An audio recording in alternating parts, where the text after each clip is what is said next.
Cruise ships sail from the port of Miami past a city that loves its waterfront. But as the seas rise with climate change, the water won't stay put. So this is your stormwater drain, which is water is coming up through. Sue Brogan lives in Miami's Shorecrest neighborhood, on a street that's barely above sea level. In the highest tides, the ocean backs up through the storm drains into low-lying neighborhoods like hers. For now, it's a nuisance, but Brogan knows it's only going to get worse. It's more of a warning situation.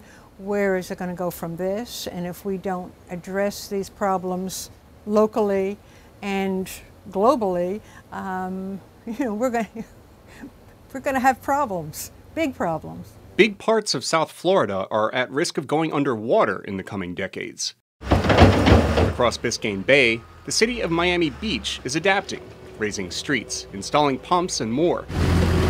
It's expensive. Residents are paying for $500 million worth of upgrades, says Public Works Director Carpenter. Thankfully, our residents, the folks that are footing the bill for this work, realize that the cost of doing nothing is much greater. City of Miami residents have also come to that realization.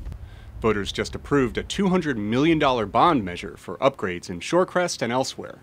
And the city is talking with residents about more controversial solutions, like redesigning entire neighborhoods, buying up some of the most flood-prone homes and turning the land into flood-absorbing parks. Miami's Chief Resilience Officer, Jane Gilbert, says that won't happen soon. It's really much more long-term, and we feel the more we are having those conversations now, the easier it is for everybody to adapt over time. Over time, radical measures may be necessary. Miami's fate depends largely on how much and how fast the oceans swell. But the pace is increasing. Mention it, that's not a bad idea. Caroline Lewis heads the climate advocacy group, the CLEO Institute. She says retreat from the shore is inevitable. We're going to have to leave sooner or later.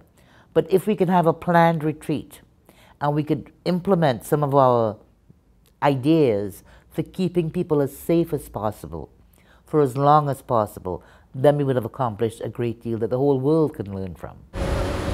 But in a city that carved itself out of a swampy wilderness, optimists abound. There's an engineering solution to every problem. It just comes down to, is there the political will to go through whatever pain may be associated with that solution and the will to try and fund it?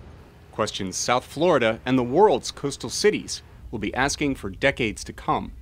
Steve Baragona, VOA News, Miami.